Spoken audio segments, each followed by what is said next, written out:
ভাইয়া আমাকে আর কিক দিও না, আমি তোমাদের সাথে আর গেম প্লে করতে চাই না। তবে আমাকে 2 থেকে 3টা মিনিট দাও, আমি কিছু কথা বলে যেতে চাই। তোমরা আজকে কাকে নুব বলছো? আমাকে?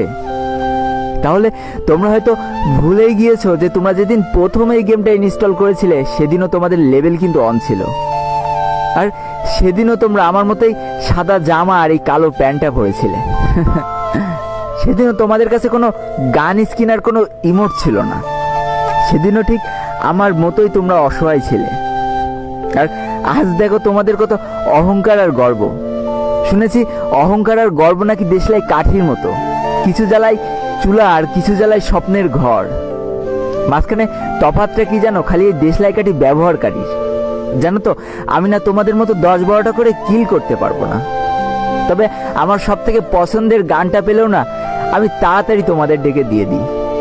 তুমি যখন নকডাউন হয়ে যাও আর তোমার বাকি টিমমেটগুলো যখন কিল নেয় ব্যস্ত না, আমি ঠিকই তোমাকে তখন হিল দিতে চলে যাই, কারণ আমি তো নুব।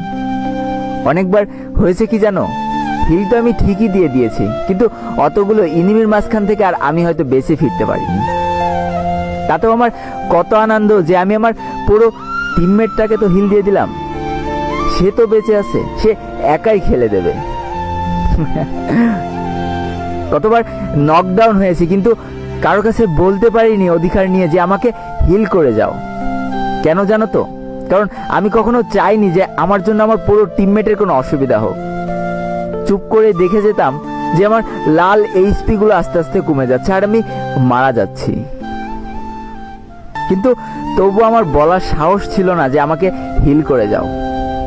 আমার যতই এইচপি কম থাকুক না কেন, আমার ব্যাগে যদি একটাও মেডকিট থাকতো না, তবু আমার পুরো টিমমেট চাওয়ার সাথে সাথে আমি ব্যাগ খুলে দিয়ে দিতাম।